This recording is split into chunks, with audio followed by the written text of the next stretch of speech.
In 1976, the American family dinner table was the center of the entire household, and almost everything that happened around it every single night has now completely vanished. 6 o'clock, the whole family. No phones, no television, nowhere else to be. Tonight we are counting down 30 things every American family dinner had in the 1970s that have disappeared. And number 30 is the one that explains why families fell apart. Number 1. Dinner was at a fixed time, every single night, and it was not negotiable. 6 o'clock, or 5:30, or 6:30. But whatever it was in your house, it was the same time every day, and the entire family organized itself around it. The father's workday ended in time for it. The children's play ended because of it. Nobody asked when dinner was, because dinner was always at the same hour, and the whole day bent toward that moment. You could set a clock by it. The father pulled into the driveway at 5:40. The smell was already in the house. By 6, everyone was washing their hands. The fixed hour meant the day had a shape. Everything before it was leading toward it, and everything after it was settling down from it. Today, the fixed family dinner hour has nearly disappeared. Families eat in shifts whenever someone has a gap. One person standing at the counter at 5, another in front of the television at 8, and the single shared mealtime that anchored the entire day, that gave the whole day its spine, is gone. Number 2. The mother cooked the entire meal from scratch, starting in the afternoon. Not assembled, not heated, cooked. She started around 3 or 4 o'clock, and by 6 there was a pot roast, or a meatloaf, or a whole roasted chicken, with potatoes she had peeled at the sink, and vegetables, and homemade rolls, and a dessert. The smell built in the house for hours. The kitchen was warm from the oven. There were pots on every burner.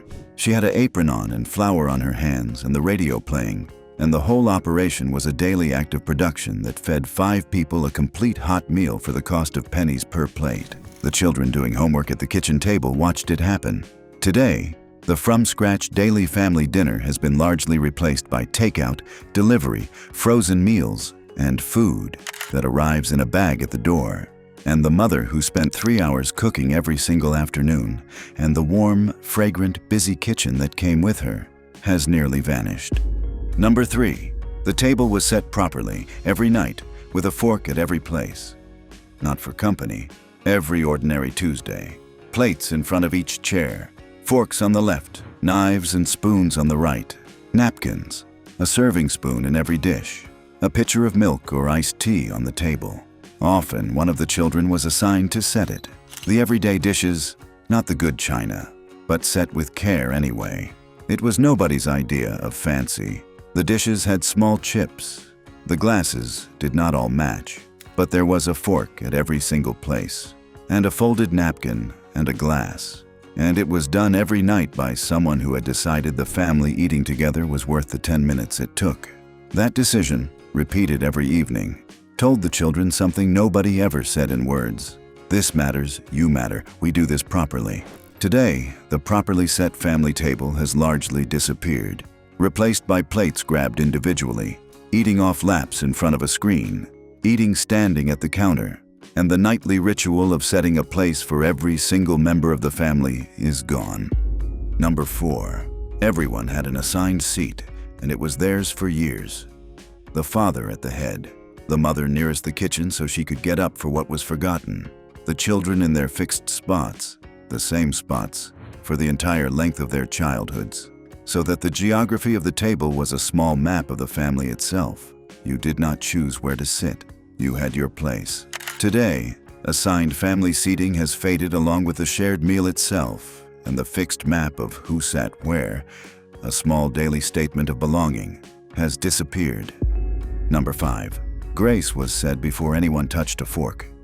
In a great many American homes, before anyone ate, everything stopped, heads bowed, hands sometimes joined around the table. Someone, usually the father, said grace, whether 4 memorized words or a longer prayer. And for that moment, the entire family did the same thing at the same time, acknowledging together that the meal was not guaranteed. The children learned the shape of gratitude by performing it every single night. If you remember bowing your head at that table, subscribe to this channel. It is built for people who remember these things, and it costs you nothing to help keep them alive. Today, grace before the family meal has largely vanished from American dinner tables. Number 6. The television was off, and it was in another room entirely. There was no television in the kitchen. There was no screen visible from the table.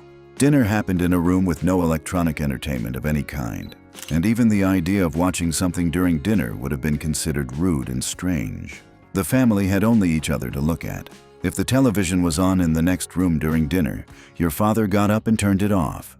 The meal had your full attention because there was nothing else to give it to. You looked at the faces of your family because they were the only thing to look at. Today, the screen-free family meal has nearly disappeared. The television is on in the same room, or everyone is looking at a phone between bites, and the dinner where the only thing to do was look at each other and talk is gone. Number 7. There were no phones at the table, and there was no way to be reached. The single household telephone was mounted on the kitchen wall, and if it rang during dinner, it was a minor scandal, and many families simply let it ring. There were no mobile phones. Nobody at the table was reachable by anyone outside the room. For 45 minutes, the family was sealed off from the entire world, completely present with each other, because presence was the only option. Think about what that meant. For 45 minutes, every single night, your family was unreachable by the outside world and fully reachable to each other. No call could pull anyone away. No notification existed. The walls of that hour were solid, and inside them the family was complete and undistracted. Today, the phone-free dinner has vanished, and the table where everyone was fully, unavoidably, completely present has been replaced by 5 people in the same room looking at 5 separate glowing screens, together and alone at the same time. Number 8. Nobody left the table until they were excused. You did not get up when you finished. You did not wander off. You sat in your seat until the meal was over and you had asked to be excused, and the answer was sometimes no. Sit a little longer. The whole family stayed together for the full duration, held in place by a rule that everyone understood. Today, the expectation that the family stays at the table together until the meal is finished has nearly disappeared, and people now drift off individually the moment they are done. Number 9. You ate what you were served, and "I don't like it" was not an exit. There was one meal, and everyone ate it. The mother did not cook separate dishes for picky children. You were served what the family was having, and you were expected to eat it, or at least to try it, and refusing was not an option that led anywhere good. The short-order cook parent making 3 different meals did not exist. There was a deep practicality to it, and a deeper lesson. The mother had cooked one meal, and the family ate it. Together, the same food on every plate. You learned to eat what was put in front of you. You learned that the world did not rearrange itself around your preferences. You learned eating the casserole you did not love, a small daily lesson in gratitude and flexibility. Today, the single family meal expectation has faded, replaced by individual preferences catered to one by one, separate dishes cooked to order, and children who eat entirely different food from their parents at entirely different times. Number 10. Seconds were passed around the table, hand to hand, from shared serving dishes. The food was in the center of the table in communal bowls and platters, and you served yourself from the common supply, and when you wanted more, you asked for the dish to be passed, and it traveled hand to hand around the table, past the potatoes. The physical choreography of the shared meal, the reaching, the passing, the abundance in the middle that everyone drew from together. Today, the communal serving dish has largely given way to individual portions and single serving containers, and the shared abundance in the center of the table is gone. Number 11. The whole family talked about their day, and everyone listened. The father heard the real, unedited account of the children's days, not a summary in the car, but the whole rambling thing, told while it was fresh, with the entire family as the audience. The mother shared what had happened in the neighborhood.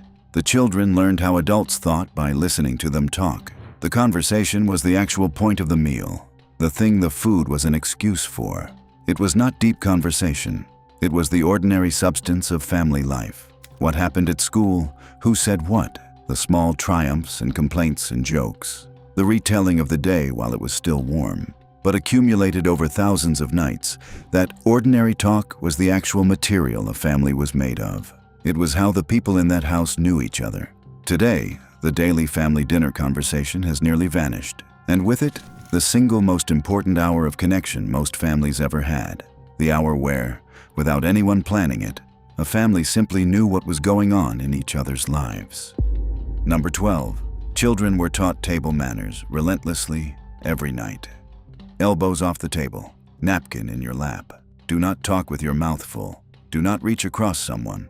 Ask for it to be passed. Chew with your mouth closed. Do not start until everyone is served. Say please and thank you. These were drilled every single night until they became automatic. And the dinner table was the schoolhouse where an entire generation learned how to behave around other people. It was constant and it was strict, and at the time it felt like nagging. Sit up straight, elbows off the table. Do not reach. Ask. Napkin in your lap. Do not talk with food in your mouth. Wait until everyone is served. But by the time you left home, all of it was automatic, installed so deeply that you still do it today, 50 years later, without thinking. The dinner table civilized you. Today, the nightly instruction in table manners has faded, and the dinner table as the place where an entire generation was taught how to behave around other human beings has largely disappeared. Number 13. The father carved the roast at the table. When there was a roast, or a turkey, or a whole chicken, it came to the table whole, and the father stood and carved it with a carving knife and fork, serving each family member in turn, asking who wanted the dark meat and who wanted white. It was a small ceremony, a moment of the father presiding over the meal, and the children watched and learned. Today, the father carving at the table has nearly vanished. Meat arrives pre-cut, pre-portioned, or in a container, and the small ritual of the head of the household serving the family is gone. Number 14. There was a specific repeating weekly menu, and you knew what night it was by what was for dinner. Monday was meatloaf, Tuesday was something else, and Thursday was the pot roast, and Friday, in Catholic homes, was always fish. The week had a rhythm you could taste. You knew what day it was by the smell coming from the kitchen. The repeating menu was the calendar of the household. There was comfort in knowing. Monday meant meatloaf, and you knew it walking in the door from school by the smell. Friday meant fish. The week had a taste and a rhythm, a reliability that made the household feel solid and predictable, in a way children quietly depend on. The repeating menu was the calendar of the home, written in smells. Today, the predictable weekly family menu has largely disappeared, replaced by random takeout and whatever is fastest that night. And the comforting rhythm of knowing it was Thursday because the pot roast was in the oven is gone. Number 15. The meal ended with a real dessert, made at home. Not every night, but often, there was dessert. A pie, a cobbler, a cake, jello with fruit suspended in it, pudding, something the mother had made. It came after the plates were cleared, and it was the reward at the end of the meal, eaten together at the same table before anyone was excused. And here is where I want to hear from you. In the comments, tell me two things. The exact meal your mother made that you can still smell right now, just reading this. The one that meant home. And the one thing that was said at that table by your mother or your father that you still carry with you today. Both. I am reading every single one, and the people in this comment section grew up at the same table you did, so read theirs too. Number 16. The children cleared the table and did the dishes, by hand, together. After dinner, the children cleared the plates, and somebody washed and somebody dried, by hand, at the sink, every single night. There was no dishwasher in most homes, so the after-dinner cleanup was a shared family chore, with the siblings working together, splashing, arguing, talking, and it was part of the meal's rhythm. The meal was not over when you stopped eating. It was over when the kitchen was clean. Today, the nightly hand-washing of dishes as a shared family ritual has nearly disappeared. Number 17. Dinner was a daily event, not a weekly one. This is the thing that is hardest to explain now. The family did not have dinner together on Sundays or on special occasions. They had dinner together every single night, 6 or 7 nights a week, 52 weeks a year. For the entire 18 years a child lived at home. Thousands and thousands of consecutive shared meals. Today, the family that eats together every night has become rare, and the daily shared dinner has been reduced in many homes to an occasional event, if it happens at all. Number 18. The mother did not sit down until everyone else was served. She was up and down throughout the meal, refilling glasses, getting the thing that was forgotten, bringing out the next dish. And she often did not sit and eat until everyone else had what they needed. It was a form of love expressed as labor, invisible and constant, and the children absorbed it without quite seeing it. Today, that particular shape of maternal service at the family table has largely faded along with the daily home-cooked meal itself. Number 19. Bad news and big news were both delivered at the table. The dinner table was where the family found things out, where the parents announced a move, a new baby, a job change, where a child worked up the courage to share something difficult, where arguments happened and were sometimes resolved. The table was the family's town hall, the one place where everyone was reliably gathered, and so it became the place where the important things were said. Today, with the shared table gone, families have lost their central forum, and the news of a family's life is now delivered by text, in passing, or not at all. Number 20. You sat with people you were angry at, and you worked it out because you had to. Some nights you were furious at your brother or your parents or someone at that table, and you still had to sit there in your assigned seat for 45 minutes with them. And in that enforced proximity, the anger usually softened, or got talked through, or at least got survived, and you learned how to be with people through difficult feelings. Today, the enforced togetherness that taught families how to weather conflict has disappeared, and people now simply retreat to separate rooms and separate screens when tensions rise. Number 21. The good manners extended to guests, and bringing a friend to dinner was a real event.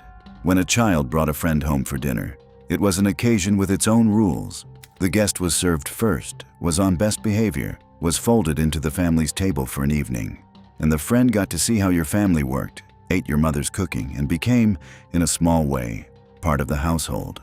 Today, the tradition of the family dinner guest has faded with the daily meal, and the experience of being welcomed into another family's nightly ritual is increasingly rare. Number 22. There was no eating in your bedroom, ever. Food stayed in the kitchen and the dining room. You did not take a plate to your room. You did not eat alone in front of a screen behind a closed door. Meals were communal by definition, and the idea of a family member eating dinner alone in their bedroom would have signaled that something was seriously wrong. Today, eating alone in the bedroom has become completely normal, especially for teenagers, and the assumption that meals are something you do together has quietly collapsed. Number 23. The family said what they were grateful for, or talked about the best part of their day. Many families had a small ritual built into the meal, going around the table, each person naming the best part of their day, or what they were thankful for, or what they had learned. It was a way of drawing each person out, of making sure every voice was heard, even the quiet child's. Today, these small daily rituals of attention and gratitude have faded with the shared meal, and the practice of making sure every family member was heard once a day is gone. Number 24. Leftovers were planned, saved, and eaten. Nothing was wasted. The roast on Sunday became sandwiches on Monday and soup on Tuesday. The mother planned around leftovers, and the children ate them, and throwing away good food was close to a sin in a household where money was tight and waste was shameful. The refrigerator held labeled containers of last night's dinner, and they got eaten. Today, the culture of planned leftovers and zero food waste at the family level has largely disappeared, and enormous quantities of food are now thrown away, uneaten. Number 25. The meal was eaten slowly, and there was no rush to be anywhere. Dinner took 45 minutes, an hour, sometimes longer, because there was nowhere else to be. The evening was not scheduled with activities. After dinner, there was no practice, no lesson, no event to rush to. The meal could unspool at its own pace, with seconds and dessert and long conversation, because the family's evening belonged to the family. Today, the unhurried family dinner has been crushed by the overscheduled evening, and the meal, where it survives at all, is often rushed through in 15 minutes between activities. Number 26. The whole family was actually present. Nobody was somewhere else in their mind. Because there were no screens, no phones, no notifications, no second world to retreat into, The people at the table were fully there. Their attention was undivided. When your mother asked about your day, she was looking at you, and you were looking at her, and there was nothing competing for either of your attention. Today, the fully present family meal has nearly vanished, and even when families do sit together, their attention is fractured across devices, and nobody is entirely in the room. Number 27. The dinner table conversation taught children how to talk to adults. By sitting at the table every night, listening to grown-ups talk and being drawn into the conversation, children learned how adults thought, argued, joked, and told stories. They developed vocabulary, conversational skill, the ability to hold their own with older people, all of it absorbed by sheer exposure, night after night. Today, with the daily family conversation gone, children have far less practice talking with adults, and the dinner table as the training ground for conversation has disappeared. Number 28. Sunday dinner was bigger, and the extended family came. Beyond the nightly meal, Sunday dinner was its own institution, larger earlier in the afternoon, with grandparents and aunts and uncles and cousins, 3 generations around an extended table, the meal lasting for hours. It was where the extended family stayed connected, where cousins grew up together, where the family's stories were told. Today, the multi-generational Sunday dinner has faded dramatically, and the extended family that once gathered weekly around one table now meets, if at all, only for holidays and funerals. Number 29. The table was where you learned you belonged to something. Underneath everything else, the nightly meal told each child, without a word, that they were part of something larger than themselves, a family, with a place set for them, every single night, no matter what. The chair was always there. The meal was always made. The expectation that you would be there was itself a form of belonging, repeated thousands of times until it became the bedrock of who you were.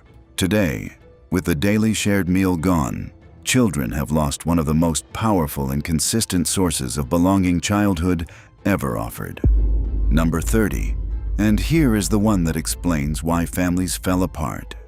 Everything on this list depended on one thing: the daily, non-negotiable screen-free hour when the entire family was in the same room, fully present, with nowhere else to be.